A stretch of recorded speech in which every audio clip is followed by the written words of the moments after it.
সকলে লোকৰ মুখ্যতম সংসাৰ কাৰণ দিহতৰ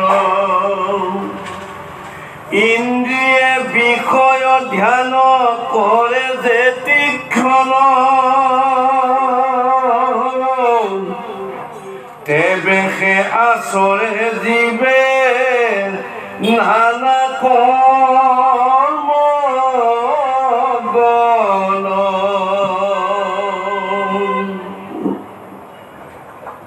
এৰাম যাওঁ দেখে অবিদ্যা তাৱে কৰ্মৰ হাতৰ যাৱে কৰ্ম সুখ দুখ নুগুচে দেহাৰ তাক গুচি বাক যেবে কৰয় যতন জান্ত কৰি ভজা হৰি গুৰুৰ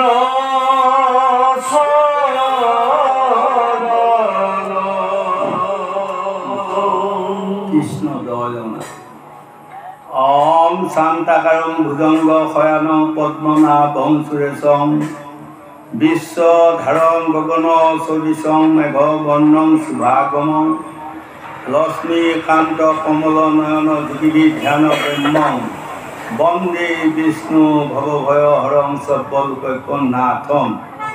আজি আমাৰ বৰঙাবাৰী লক্ষী মন্দিৰত প্ৰত্যেক বৃহস্পতিবাৰে হোৱা ভাগৱতত সমবেত হোৱা সাধু গুৰু বৈষ্ণৱ ভকত ভকতনী যুৱক যুৱতী শিশু কিশোৰী সবাৰ পাৱলি আমাৰ অনুম মাথা থা। আজি আমাৰ পৰম ভাগ্য যিসকল সদাশয় লোকে আমাক আমন্ত্ৰণ কৰি আনি আপোনালোকৰ পাৱ ধূলি লোৱা সুবিধাকণ দিলে সেইসকলক ঈশ্বৰে মংগল কৰক, মনৰ বাঞ্ছা পূৰ্ণ কৰক, আয়ুষত বিঘিনি শূন্য কৰক, ঐশ্বৰ্য বিৰোধী প্ৰদান কৰক। আগলৈ এনেধৰণৰ মহান অনুষ্ঠান পতাৰ শক্তি সুবিধা জ্ঞান ভকতি প্ৰভু ভগৱন্তে দিয়ক। আৰু লগতে এই আপোনাসকলৰ বৰঙাবাৰী এই লক্ষী মন্দিৰত যিসকল সদাশয় লোকে অৰ্থাৎ কমিটিৰ সভাপতি সম্পাদক প্ৰমুখ্য সদস্যবৃন্দ এই মহা ধুনীয়া অনুষ্ঠানটো পৰিচালনা কৰি আছে সেইসকলক মই আন্তৰিক ধন্যবাদ আগবঢ়াইছোঁ। আৰু এই লক্ষী মন্দিৰত প্ৰত্যেক দেওবাৰে যিসকল সদাশয় লোকে ব্যাখ্যা আৰু পাঠ কৰি আপোনাসকলক শুনোৱাই বা ঈশ্বৰৰ নাম বিস্তাৰ কৰি আছে সেইসকলকো ঈশ্বৰে মংগল কৰক মই ভগৱানৰ ওচৰত প্ৰাৰ্থনা কৰোঁ। আৰু লগতে আমি অধমে দুআষী আজি আপোনাসকলৰ মাজত মহাভাগৱতৰ কথা কৈ যাম। জানি বা অজানিতে যদি কিবা আমাৰ আগপিছ হয় আটাইখন শুধৰাই লৈ আমাৰ অধমকো গোটেই ভাল জ্ঞান দিব বুলি সবাৰ ওচৰতে মোৰ প্ৰণিপাত থাকিল। এতিয়া এই আখ্যানটো বৰ তাৎপৰ্য, বৰ ধুনীয়া আখ্যান। কাৰণ যি সময়ত প্ৰাচীন বহি ৰজা অহংকাৰী হৈ গ'ল, অনীতি হৈ গ'ল, হয়নে? কেৱল প্ৰজাক পালন কৰিব লাগে আৰু মাৰ ধৰ কৰি খাব লাগে। ইতিমধ্যে ব্ৰহ্মাৰ পৰা আদি কৰি সকলোৱে আলোচনা কৰিব বাধ্য হ'ল। যদি প্ৰাচীন বহি ৰজাই এনেকৈ ৰাজত্ব কৰে তেনেহ'লে এই পৃথিৱীখনত পাপ ইমানে বহলাই দিব বা বিস্তাৰ কৰিব, হয়তো সকলো জীৱই নৰক যান্ত্ৰণা ভুগিবলগীয়া হ'ব। গতিকে আজি ব্ৰহ্মা আৰু বিষ্ণুৱে কোৱামতা কৰি দেৱঋষি নাৰদক পঠাই দিলে, যদি পাৰা প্ৰাচীন বহি ৰজাক অকণমান জ্ঞান তত্ত্ব আভাস দি সুপথলৈ লৈ আহা। সেয়ে আজি দেৱঋষি নাৰদে আহি আজি প্ৰাচীন বহি ৰজাক বুজাই আছে। এতিয়া আমাক ভাগৱতে দেখুৱালে প্ৰাচীন বহি ৰজাক দেৱঋষি নাৰদে বুজোৱা, কিন্তু আমি যদি আকৌ ডেৰমাহ আগত চাওঁ তেনেহ'লে সেই লোকসকল আমি আজি সকলোৱে একোটি একোটি প্ৰাচীন বহি ৰজা। কাৰণ প্ৰাচীন বহি ৰজাই যেনেকৈ ধন ধান পুত্ৰ ভাৰ্যাৰ বিষয় বাসনাত পৰি ভগৱানক পাহৰি গৈছিল, আমিও সেইটো লাইনৰে লোক। গতিকে আজি দেৱঋষি নাৰদৰ বাক্যকেইটা আমি যদি হৃদয়ত কণ্ঠাগত কৰি লৈ এইকণ আমি পালন কৰি যাওঁ তেনেহ'লে প্ৰাচীন বহীয়ে পোৱা গতিটো আমিও এদিন পাম, হয়নে? গতিকে ভাগৱতে 4 প্ৰকাৰে আমাক বুজাই আছে। প্ৰথম প্ৰকাৰটো বিশ্বত বুজাই গৈ আছে। এয়া বিশ্বত দেৱৰ্ষি নাৰদ আৰু প্ৰাচীন বহীৰ ৰজা। আৰু আমাক যদি দেহমাৰ্গত আমি চাওঁ মন আৰু জ্ঞান, হয়নে? আকৌ এই কথাখিনি আমাক আগমুহূৰ্তত কিমান ধুনীয়াকৈ বুজাই দিলে। ওপৰতো আমাৰ বাবাই বঢ়িয়াকৈ ভাঙনি কৰি পঠিয়াই দিছে, তাতে মই অলপ সহযোগ কৰি দিছিলোঁ। যেনেকৈ এটা উদাহৰণ দি আছে, আপুনি ৰাতি সপোনত দেখিলে ৰসগোল্লা, নিমকি, মানে নানা ৰকমৰ মিঠাই কিছুমান খোৱা হয়, কিন্তু খাই পোৱাৰ লগে লগে উঠকিটা যদি চেলেকি চাই মিঠাই অকণো নাই, হয়নে? এই তদুপ আমাৰ ভাৰ্যা পুত্ৰ ল'ৰা ছোৱালী সংসাৰখনৰ মাজত দুদিনীয়া বেঙেনা বাৰী, বেঙেনা যাব গা জিকাই। কাৰ কোনে হ'ব পাৰে সেইখিনি আমাক বুজালে। আজি প্ৰাচীন বহী ৰজাক বুজোৱা মানে আমাক বুজাই আছে, হয়নে? অচিনাই ৰান্ধিলে, অচিনাই বাঢ়িলে, অচিনাই খায়, অচিনাই লাগে ভাৰ্যা পুত্ৰ জীৱৰ চিনি নাই। সেই লোকসকল, মোৰ পত্নী বুলি বা আপোনাৰ পত্নী বুলি আপুনি এগৰাকী মানুহৰ ওচৰত সীমা আছে নেকি? হয়নে? বা এজন পুৰুষৰ গাত আমুকা স্বামী বুলি ক'লে, আমুকী স্বামী বুলি ক'লে সীমা আছে নেকি? নাই। আত্মা একেটাই পঞ্চভূতি দেহা। কুকুৰ চিগালেও সেই 5টা ভূতৰে তৈয়াৰ কৰা দেহ, আমাৰো সেই 5টা ভূতৰে তৈয়াৰ কৰা দেহ। কিন্তু কুকুৰ চিগাল গাহৰিক 4টা বস্তু নিদিলে, সেই 4টা বস্তু আমাক দিলে। কি দিলে? জ্ঞান, বিবেক, বুদ্ধি, লাজ। এই কুকুৰৰ চিগাল গাহৰি এই 4টা সম্পত্তি নাই। কিন্তু আমি যদি এই 4টা সম্পত্তি পায়ো আমি তাক সুপৰিচালিত কৰিব নিশিকোঁ, নেজানো, সাধুগুৰু বৈষ্ণৱ সংগ নলওঁ, তেনেহ'লে মোকো সেই লৈ যায় কুকুৰ চিগাল গাহৰিৰ লগতে তুলনা কৰিব। মনত ৰাখিব, হয়নে বাৰু? গতিকে আমাৰ ধন ধান পুত্ৰ ভাৰ্যা, কাৰ পুতেক কোনে হ'ব পাৰে, কাৰ দেউতাক কোনে হ'ব পাৰে, হয়নে? এইটো এটা মায়া। এই মৰাৰ লগে লগে মোৰ আত্মা ক'ত যাব, মোৰ পত্নীগৰাকী আত্মা ক'ত যাব, তাৰ কিবা থিয়তা আছে? মই কিবা চিনি পাম? ৰঙা কোলা বগা পখৰা কিবা আত্মাটো আছে নেকি? একোৱেই নাই, হয়নে? গতিকে এই মায়া বান্ধোনত আমি পৰি ভগৱন্তক পাহৰি যিসকলে যায় সেইসকলকে কৈছে অলগদ্ধ, হয়নে? কাৰণ আমাৰ যিসকল সাধুগুৰু বৈষ্ণৱ ভকতে সদায় সাধুগুৰু বৈষ্ণৱৰ সংগকে বিচাৰি ফুৰে, সেইসকলে হৈছে মানুহ, সেইসকল হৈছে জ্ঞানী। আৰু যিসকল আমাৰ নিচিনা, মোৰ নিচিনা, যিসকলে সাধুগুৰু বৈষ্ণৱৰ সংগ নলয়, শাস্ত্ৰ ভাগৱত কি বস্তু তাক বুজিবা যত্ন নকৰে, তেনেহ'লে সেইসকলক কিহৰ লগত তুলনা দিলে জানে? জানুৱাৰ লগত তুলনা দিলে। তাৰমানে জানুৱাৰসকলে একো নাই, আপুনি গৰু এটাই ঘাঁহ খাই আছে, তাত যদি তৰকাৰী এপাত লৈ যায় বোলে গান গাই দেৰিগৈ, ঐ গৰু শুনা কি ধুনীয়া গান দেৰিছা বুলি ক'লে যদি গান গাই থাকে, সি কাণ দিবনে? সেইকাৰণে আমাক উদাহৰণ দিছে কি ধুনীয়াকৈ, গৰু আগত তৰকাৰী বাই কাণ জকাৰি ঘাঁহ খায়। সি কেৱল ঘাঁহতে মগ্ন হৈ থাকিব নহ'ব। তদুপ আমাক আজি এই দেৱৰ্ষি নাৰদে প্ৰাচীন বহী ৰজাক এইকণ কৈ যোৱা মানে আমাক বুজাই দি গৈ আছে পঞ্চ তামতয়, তাৰমানে ৰূপ ৰস গন্ধ স্পৰ্শ শব্দ, এইবোৰ হ'ল 5টা, হয়। এই ৰাম তালু ললাট চক্ষুষ বনত নাসিকা জিবা বদন কণ্ঠে কোনজন দেৱ বিচখন ও বাক্য বোলে ঘনে হন। 2 বাহু তলে 4 চক্ৰ জলে কোনো আছে হৃদিৰ মাজে, 72,000 নাৰী উদৰত কোনে কৈত্যবসী আছে, নোম ছাল মাংস তেজ সমুদ্ৰত কোনে কৰি আছে মেলা, 24 তত্ত্বলৈ পঞ্চভূত সমে কোনে খেলি আছে খেলা, 50 তত্ত্ব কোনোজন নজানো আমি সীমা, নৱদায়ে ঘূৰি জীৱ আছে ফুৰি বুজিবা তাৰ মহিমা। সেই লোকসকল, আমাৰ মায়া সংসাৰত এটা ঘৰত 9খন দৰজা আছে। আমাৰ দেহ মাজত এইটো ঘৰত প্ৰত্যেকৰে 9খন দৰজা আছে। এই 9খন দৰজাৰ ভিতৰত সাতখন দৰ্জাই এটা এটা কৰ্ম কৰে, দুখন দৰ্জাই দুটা দুটা কৰ্ম কৰে। সাৱধান, যদি দুটা দুটা কৰ্ম কৰা দৰ্জা দুখন যদি আপোনাৰসকলে চম্ভালিব নোৱাৰে, এই দুখনত যদি ভাল তালা চাবি লগাব নোৱাৰে, বাকী সাতখন দৰ্জাই আপোনাক ৰক্ষা কৰিব নোৱাৰিব। আৰু এই দুখন দৰ্জা যেতিয়া আপুনি ভালভাৱে বন্ধ কৰিব শিকক, ভালভাৱে মেলিব শিকক, তেনেহ'লে সাতখন দৰ্জাই এনেই চলি থাকিব, হয়নে? দুটা কৰ্ম কৰা দৰ্জা মানে মুখখন এখন প্ৰথম, এটা শোৱা এটা কোৱা, হয়নে গোহাঁই? আৰু এখন পেচাবদাৰ, দুটা কৰ্ম কৰা। এই দুখন দৰ্জা চম্ভালিবা যিজনে পাৰিলে সেইজনে হ'বগৈ মহাবৈষ্ণৱ, সেইজনে হ'বগৈ মহাভকত, সেইজনে হ'বগৈ মহামহন্ত। এই দুখন দৰ্জাক যিজনে চম্ভালিব নোৱাৰিলে সকলিয়াই মৰিলেও সাধুৰ লিষ্টত নাম সোমাব নোৱাৰে।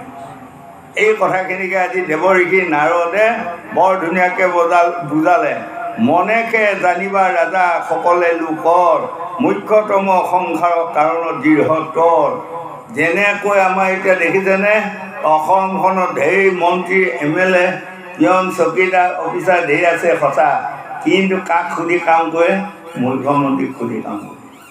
এই তদুপ আমাৰ দেহটোত লোভ, মোহ, কাম, ক্ৰোধ, মদ, মৎসৰ্য, অহংকাৰ, অভিমান, অসূয়া, বাহাদুৰি, টেম্পাৰ, গৌৰৱ, জেদ, হিংসা, নিন্দা, ঘৃণা, সমালোচনা আৰু বহুত আছে বাৰু। আটাইসকলে মোৰ গৃহখন পৰিচালনা কৰি আছে সঁচা, কিন্তু কাক সুধি সুধি পৰিচালনা কৰি আছে জানে? মনক। মনে 1 নম্বৰ প্ৰধানমন্ত্ৰী বা মুখ্যমন্ত্ৰী, হয়নে? গতিকে 1 নম্বৰতে আমি যিদিনা মনক আমি সুপথে লৈ যাব, লাইন লগাব পাৰিম, সেইদিনা আমি জিকিব পাৰিম। আপোনালোকে পাবগৈ সপ্তম স্কন্ধত, হয়নে?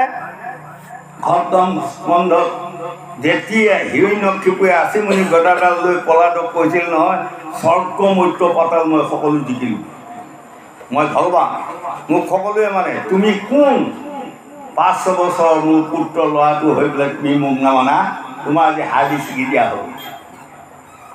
এই তেতিয়া প্ৰহ্লাদে ভয়ে ভয়ে কৈছিল, পিতৃ আপুনি স্বৰ্গ মৰ্ত্য পাতাল জিকিলে সত্য, কিন্তু আচল বস্তুটো জিকিব নোৱাৰিলে। তেতিয়া আৰু মানে হিৰণ্যকশিপুৰ আৰু খং আহিব, কি আচল বস্তু মই জিকিব নোৱাৰিম, দেখুৱাই দিয়া আচল বস্তুটো আজিয়ে জিকি দেখুৱাম মই। বাবা, তেতিয়া প্ৰহ্লাদে লাহে লাহে দেখুৱাই দিলে, 6টা ৰিপুক আপুনি জিকিব নোৱাৰিলে। লোভ, মোহ, কাম, ক্ৰোধ, মদ, মৎসৰ্য, 6টা ৰিপুক যিজনে জিকিব পাৰে তাকহে জিতেন্দ্ৰিয় বুলি কোৱা হয়। গতিকে পিতৃ স্বৰ্গ মৰ্ত্য পাতাল কিহৰে জিকিলে জানে? গদা লৈ লৈ জিকিলে, বাহুবল দেখুৱাই জিকিলে, ধনৰ বল দেখুৱাই জিকিলে, হয়নে? গতিকে এই বস্তুটো আপুনি গদায়ো জিকিব নোৱাৰে, বাহুৱেও জিকিব নোৱাৰে, বলৈও জিকিব নোৱাৰে, ধনেও জিকিব নোৱাৰে। কিহৰে পায় তেনেহ'লে? কিহৰে পায়? ভকতিৰে পায়, হয়নে? সেইটোকে বুজি ভক্তি তত্ত্ব, ভক্তি ধৰ্ম, ভক্তি জানা খায়, ভক্তি বিনে নৰলোক নাহিকে নিষ্ঠাৰ, স্বধৰ্ম পৰিত্যাজ্যম পৰধৰ্ম ভয়াৱহম। ভকতিৰে সৈতেহে আমি 6টা ৰিপুক জিনিব পাৰিম, আৰু ভকতিৰে সৈতে 6টা ৰিপুক জিনিব পাৰিলেহে আমি সাধু সংগ লোৱা কামত আহিব। আৰু এই ভগৱন্তৰ বিষ্ণুৰ দুৱাৰখন বা লক্ষী মন্দিৰৰ দুৱাৰখন আপুনি মেল খাব মৰি যোৱাৰ লগে লগে বা আপুনি যোৱাৰ লগে লগে, হয়নে? বৰ বঢ়িয়া তালা চাবি লগাই থকা দৰ্জাখনত চকীদাৰ নাই, কিন্তু যোৱাৰ লগে লগে আপুনি মেল খাই যাব, আপুনি সুথানলৈ আপোনাক ঈশ্বৰে লৈ যাব। গোবিন্দ যাওক।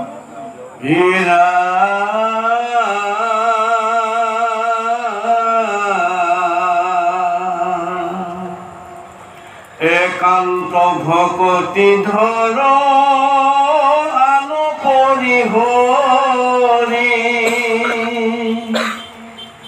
সকলে জগত দেখ দেহাত্মাৰ হৰি।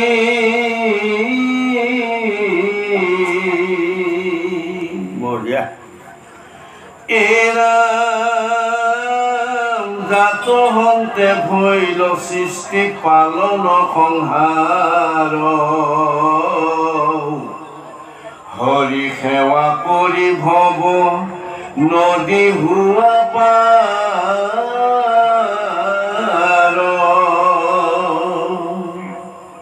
কুষাৰু নন্দন ঋষি মৈত্ৰেৰ বদতি শুনিও কৌৰৱ বিদুৰ মহামতি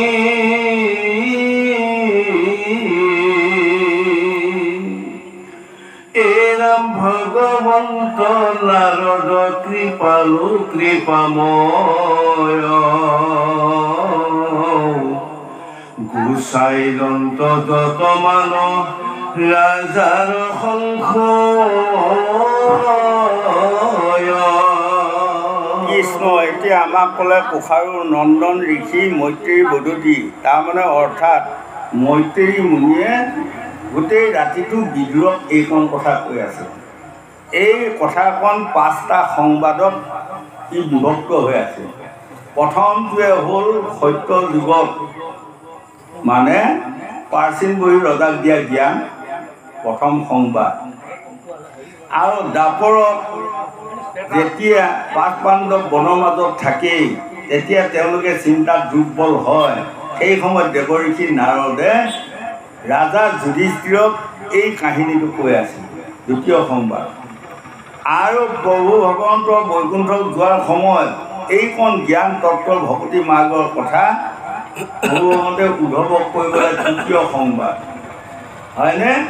মৈত্ৰেয়ী মুনিয়ে আশ্ৰমত মৈত্ৰেয়ী মুনিয়ে বিদ্ৰোহ কৰি থকা এইটো হ'ল চতুৰ্থ সংবাদ। আৰু সেই চতুৰ্থ সংবাদৰ গোটেইকণ কথা আজি গংগা পাৰত শুকদেৱে পৰীক্ষিতক বুজাই আছে। ৰজা চোৱা, এয়া হ'ল জ্ঞান তত্ত্বৰ কথা। জ্ঞানে আদি মূল, জ্ঞান নহ'লে যাই তাতে কুল। তুমি যিটো কৰ্ম কৰিলা সেইটোকে কয় অজ্ঞানী কৰ্ম। অজ্ঞানী কৰ্ম কৰাৰ কাৰণে তুমি ঋষিৰ সাপ পাবলগীয়া হ'ল। গতিকে তুমি বেজাৰ কৰি ভৰি থাকা, যি কৰ্ম তাৰ ফল তুমি পাবা। কুঁহিয়াৰ চেপি পেলাই যদি ৰসখিনি পগাই তাৰপৰা পকা মিঠৈ ওলায়, শুকদেৱে বুজাই আছে নহয়নে? গাখীৰ যদি পগাই তাৰপৰা মাখন ওলায়, হয়। পানী কিছুমান যদি পগাই তাৰপৰা গাখীৰো নোলায় বা মাখনো নোলায়, মিঠৈও নোলায়। গতিকে ৰজা যোনে যি কৰ্ম কৰে তাৰ হিচাপে ফল পায়। গতিকে তুমি ইমান মানে অস্থিৰ হৈ তুমি কান্দি অস্থিৰ নহ'বা। এতিয়া তুমি একখন হৈ ভাগৱত শুনিব লাগিব, তেতিয়া তুমি সকলো দুখ ভুল অপৰাধ পাপ নাশ কৰি বৈকুণ্ঠত যাব পাৰিবা। লগে লগে পৰীক্ষিত ৰজাই 2খন চৰণতে শুকদেৱক ধৰি কৈছিল, গুৰুদেৱ এখন মানে কি মোক বুজাই দিওঁ। এই তেতিয়া শুকদেৱে গংগা পাৰত কৈছে, এখন মানে কি জানা? কাই মন বাইক এক কৰা। কাই মানে হ'ল দেহটো, মন মানে হ'ল ইন্দ্ৰিয় বৰ্গৰ ৰিপু ধাতু গুৰিয়ালটোৰ নাম মন, আৰু বাইক মানে হ'ল জীৱাশ্ম, হয়নে? এই 3টা বস্তু এক কৰা। লাভ ভয় ঘৃণা 3টা বস্তু বাদ দি ভাগৱত শুনা। এইৰা ৰজা, 7 দিনৰ ভিতৰত তখকে দংখিবু, অব্যৰ্থ নহয় মুনি বচন নিশ্চয়ে ফলিবু। তোমাক যিটো শিঙি মুনিয়ে অভিশাপ দিলে 7 দিনৰ ভিতৰত তখকে দংশন কৰক বুলি, ই ৰেহাই নাই। এই 7 দিনৰ মূৰত অৱশ্যে লাগিব। গতিকে তুমি এতিয়া একখন হৈ ভাগৱত শুনা, হয়নে? গতিকে আমাক কৈছে, এটা পৰীক্ষিত আছে জানো গোসাঁই? পৰীক্ষিত নাই, আমাক কৈ আছে আমি ভাগৱত শুনা সময়টোত আমি একখন হৈ ভাগৱত শুনিব লাগিব। কাই মন বাইক এক কৰি দিব লাগিব। লাজ হয় ঘৃণা 3টা বস্তু বাদ দিব লাগিব, হয়নে? গংগা পাৰত শুকদেৱে পৰীক্ষিতক কৈছে তুমি লাজ নকৰিবা। ভাগৱতৰ মোৰ 18,000 ভাগৱতৰ শ্লোক মোৰ গৰ্ভত আছে, মই কৈ যাম। কৈ যাওঁতে যাওঁতে এনে কিছুমান কথা আহিব, হয়তো বাপেকে জীয়েকে শহুৱেকে বোৱাৰীয়েকে পুতেকে মাকে শুনিলে লাজ পাব। কিন্তু হেৰা ৰজা, তুমি লাজ নকৰিবা। সন্দেহ হ'লে মোক প্ৰশ্ন কৰিবা, মই তাৰ যথাযথ উত্তৰটো দি যাম, হয়নে? গতিকে এতিয়া আমাকে কৈ আছে, আমি তাৰমানে ভাগৱত শুনিবলগীয়া হ'লে লাজ কৰিবলগীয়া নাই। সন্দেহ হ'লে আমি প্ৰশ্ন কৰিব লাগিব। 2 নম্বৰত ঘৃণা। ঘৃণাটো জাতি ধৰ্ম বৰ্ণ নিৰ্বিশেষে আমি এইটো উচ্চ জাতি এইটো নিচ জাতি বুলি যিজনৰ অন্তৰত আহিব সেইজনে ইহকালে পৰকালে বৈষ্ণৱ হ'ব নোৱাৰে হয়নে? মহাপুৰুষ শংকৰদেৱে ভাগৱতত দেখা নাই তাৎপৰ্যত যিটো মহা মেলচ জাতি সিও শুদ্ধ হৈ আতি মুখে মাত্ৰ হৰি নাম লয় কলিৰ ভয়ত গৈ নামত শৰণ লৈ ৰহিলা সমস্তে ধৰ্ম ছয়। গতিকে সেই লোকসকল আজি মহাভাগৱত শুনি আছে আমাৰ গোসাঁই গোসাঁনীসকল, আপোনালোকৰ মাজত আপোনালোকৰ ওচৰতে কোনোবা ধুবি মুচি মেটু চাণ্ডাল এজনো বহি আছে, তাকো আপোনালোকে এই সময়ত ঘৃণা নকৰিব। ভাগৱত কোনে শুনে হয়নে? গংগা পাৰত পৰীক্ষিত ৰজাই শুকদেৱক প্ৰশ্ন কৰা নাই ভকত কাক বুলি কয় গুৰুদেৱ বুজাই দিয়ক। এই তেতিয়া শুকদেৱে পৰীক্ষিতক কৈছিলে কলিত যিসকলে একান্ত চিতে ভাগৱত শুনিব সেইজন ভকত হয়নে? সেইজন ভকত একান্ত চিতে হৰিত যিয়ে শৰণ ল'ব পাৰিব সেইজন ভকত। হক চাণ্ডাল হক মুচি প্ৰশ্ন নাই। তাৰ এটা প্ৰমাণ আপোনাৰসকলে পাইছে নহয় ত্ৰেতা যুগত যেতিয়া ৰাম সীতা আৰু লক্ষ্মণ তিনিও বনবাসত গ'ল নহয়নে? বনবাসত যেতিয়া বহুত দূৰত অহা দেখিয়ে সেইখিনিত এনেকুৱা আগপাত পাৰি গুণ্ড পুষ্প ধূপ ধূপে গুহাত চাণ্ডালে ঘৈণীয়েকে এনেকুৱা আগভেটি ধৰিলে। এতিয়া সিহঁতে পাৰি থোৱা পাতৰ ওপৰত নগ'লে ৰেহাই নাই। যে এই তেতিয়া পাতত ভৰি দিয়াৰ লগে লগেই গুহক চাণ্ডাল আৰু বামুণ চাণ্ডালনীয়ে মানে পৰি নমস্কাৰ কৰি কান্দি চকু পানীৰে ভৰি যোৱালে। তেতিয়া ৰামে সন্তুষ্ট হৈ ক'লে তোমাক কি বৰ লাগে কোৱা?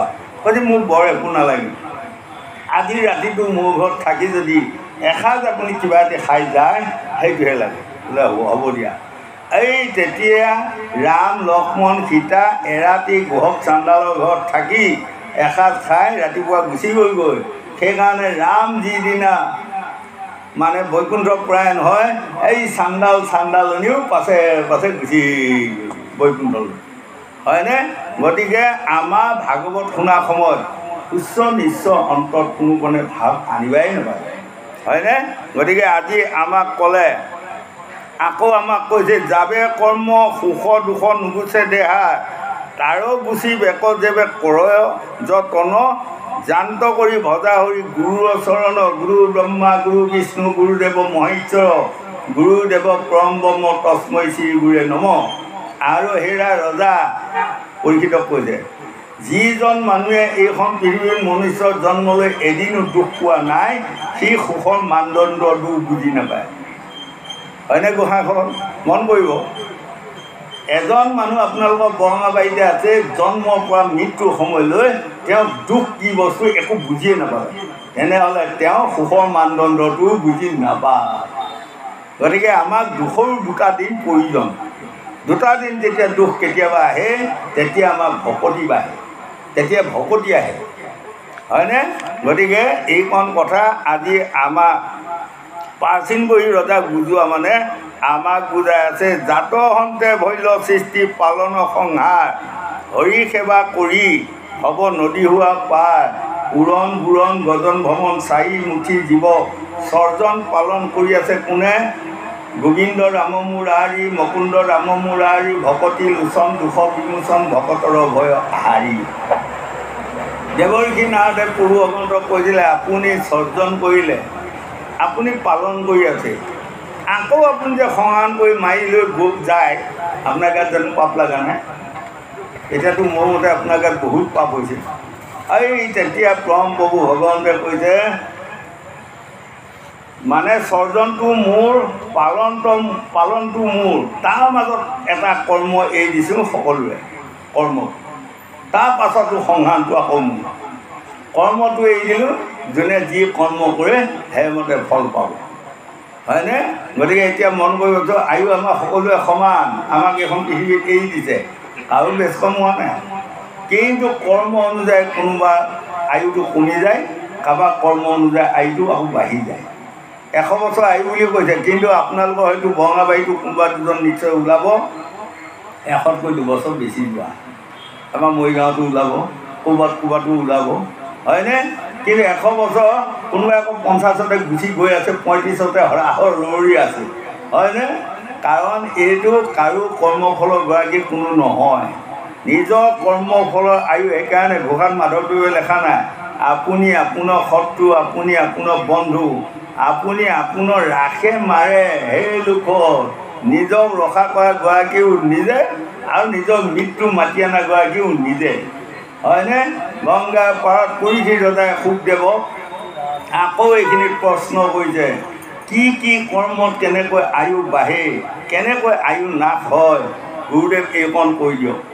তেতিয়া কৈছিল যেনেকৈ এটা তিনিআলিত বৰ ধুনীয়া জেগা এটাত বৰ ধুনীয়া গছ এডাল আছে, হয়, সেই গছডালত গৰম দিনত বহুত লোকে জিৰায় বা কিবা ফল মূল দিলে ফল মূল খায়। সেই গছডাল ৰোৱা লোকসকলৰ আয়ু বাঢ়ি গৈ আছে। আকৌ কোনোবা এজনে আকৌ সেইডাল গছতে উঠি বোলে মানে কিবা কামৰ কাৰণে ডাল কেইটামান কাটি আছে, তেওঁ কিন্তু পুণ্যটো নাশ হৈ আয়ুটো কমিও আছে। আমাক তুলিবাই নোৱাৰোঁ, হয়নে? গতিকে সেই লোকসকল বংগদেশৰ চৈতন্যদেৱে লিখিছে, ভাবিও চিন্তিও কৰিও কাজ কৰিও ভাবিও না, চাৰ মধ্যে মাংসে জোল চাৰ কামিনীৰ কুল গোড়া নিতাই হৰি হৰি বোল। মদ মাংস মানে তম গুণ। মদ মাংস খালে যে মানুহ আয়ু বাঢ়ে না কমে নিজে নিজে প্ৰমাণ পায়। মন কৰিবচোন, আপুনি ভাল এই দালি ভাতৰ পৰা ৰেগুলাৰ আহাৰ খাওক, ডেইলি এবাৰকৈ শৌচ হৈ থাকিব ধুনীয়াকৈ। মদ মাংস খুব মতে ৰাতি খাই দিয়ক, সেইদিনা দুবাৰ হ'ব, দুবাৰ যাবলগীয়া হ'ব। তাতে প্ৰমাণ আছে সেইটো টংগুণী আহাৰ, সি আয়ু কমাইছে, হয়নে? আমাৰ সি যিমান আছে ৭২,০০০ নাৰীবোৰক কষ্ট দিলে। কষ্ট পোৱাৰ লগে লগে সেই আহাৰটোৱে কিন্তু আমাৰ আয়ুটো কমাই আনে আৰু বহু ৰকমেৰ বাৰু কমেই। তদু গতিকে আমি আমাৰ কৰ্ম অনুযায়ী আয়ু বাঢ়িব, কৰ্ম অনুযায়ী আয়ু কমিব। গতিকে আমি কৰ্ম যেতিয়া ভাল কৰিম, এতিয়া আপোনাসকলে যে বৃহস্পতিবাৰে এটা স্থান উলিয়ালে, এই জেগাতে আপোনাসকলে জানে নাজানে গাঁও গীত ঈশ্বৰে বুলিব মোৰে হিত। আপোনালোকে যে ইয়াত মূৰ দুৱাই আছে, আলাহ নকৰিব, সকলোৱে আহক। সকলোৱে আহি ইয়াত যদি এঘণ্টা আপোনাসকলে ভাগৱত শুনি যায়, নিশ্চয় আপোনাসকলৰ শান্তি বাঢ়িব, আয়ু বাঢ়িব, জ্ঞান বাঢ়িব আৰু সদৌ শেষত ভকতি বাঢ়িব। ভকতি যাৰ বাঢ়িব সি গতি বিচাৰি ফুৰিবলগীয়া নাই, আঠিয়া কল জলপান খাই খাই। তাৰপিছত ভকতি আপোনা আপুনি যাব, হয়নে? আকৌ ভকতিৰ পাছত গতি আপোনা আপুনি যাব। আৰু যিজন মানুহে গতি লাভ কৰিলে সেইজন মানুহে মুকুতি বিচাৰি হিমকল জলপান লৈ লৈ ঘূৰি ফুৰিবলগীয়া নাই আৰু, হয়নে? পাঁচপদ মুকুতি সাজিজ সামীপ শালিপ শাৰীপ আব, এই পাঁচপদ মুকুতিৰ ভিতৰত কোনোবা এপদ মুকুতি আপোনাক দলিয়াই দিবই ভগৱন্ত, ইমান দয়ালু গোবিন্দ। যাওক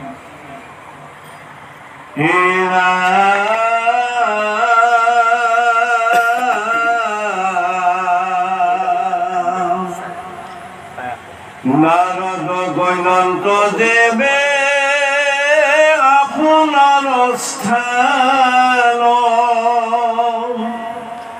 প্ৰাচীন বৰ্ষি ৰাজা শুনা সাৱধান।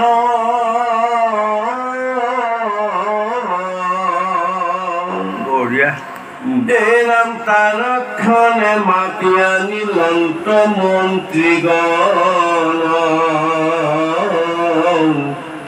সম্বোধি বুলিলা প্ৰিয় মধুৰ বচন।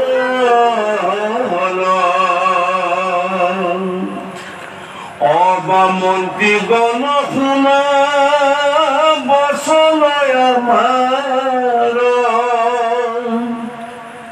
অহিত বান্ধৱ মধ্যে তুমি খব খাৰ।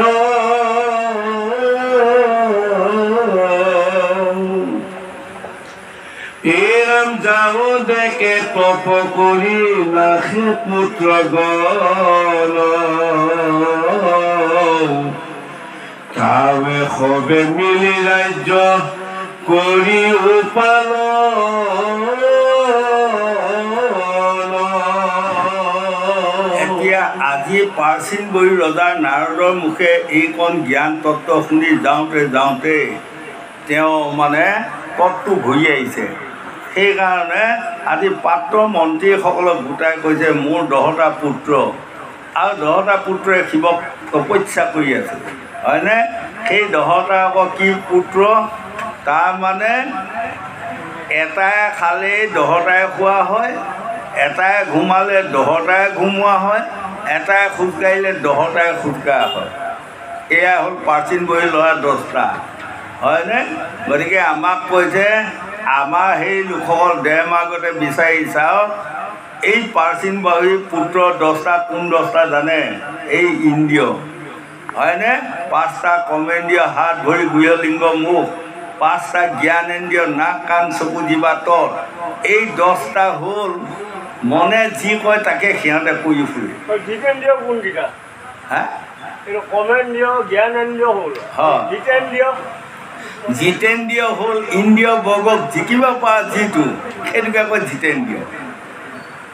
কোহাই চিন্তা নকৰিব। এতিয়া আমি যেতিয়া লোভক জিকিব পাৰিলে, কামক জিকিব পাৰিলে, মোহক জিকিব পাৰিলে হয়নে? ক্ৰোধক জিকিব পাৰিলে তেতিয়াই আপুনি জিতেন্দ্ৰিয় হ'ব পাৰিব।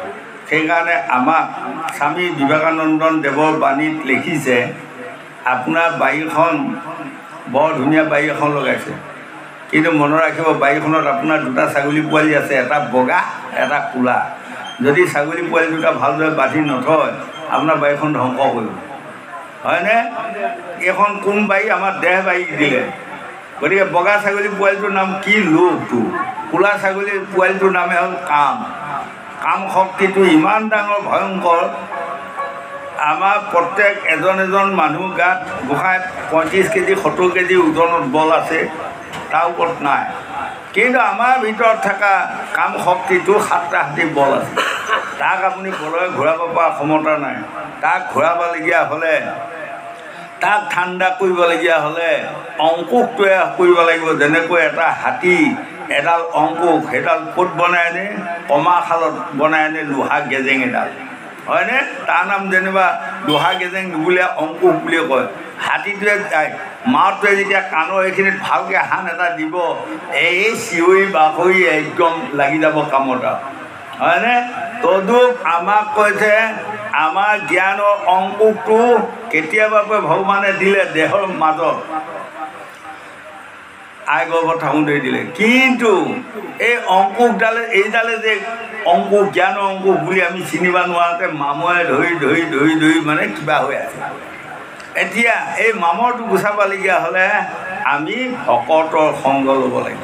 ভকতৰ চৰণৰ যদি মাথাত লোৱা অভ্যাস আমি কৰা যায় তেনেহ'লে মামৰটো গুচাৰ পাছত অংকুশডাল যেতিয়া জঙা হ'ব তেতিয়াই আপুনি এই বিশ্বখনত সকলোকে জিনিব পাৰিব। তাকে কয় জিতেন্দ্ৰিয় হয়নে বাৰু? গতিকে এতিয়া আমি এই অংকুশডাল, হাতীৰ অংকুশডাল হ'ল আপোনাৰ কমাৰশালত গড়ে, আৰু আমাৰ জ্ঞানৰ অংকুশডাল আমি গড়াব লাগিব এই সাধুগুৰু বৈষ্ণৱ ভকতৰ মাজত। যেনেকৈ এতিয়া মন কৰিব আঘোণৰ মহীয়া মস্ত হিম পৰি আছে, সূৰ্যটো ওলোৱা নাই, দুপৰীয়া হৈ গ'ল, সূৰ্য ওলোৱাই নাই।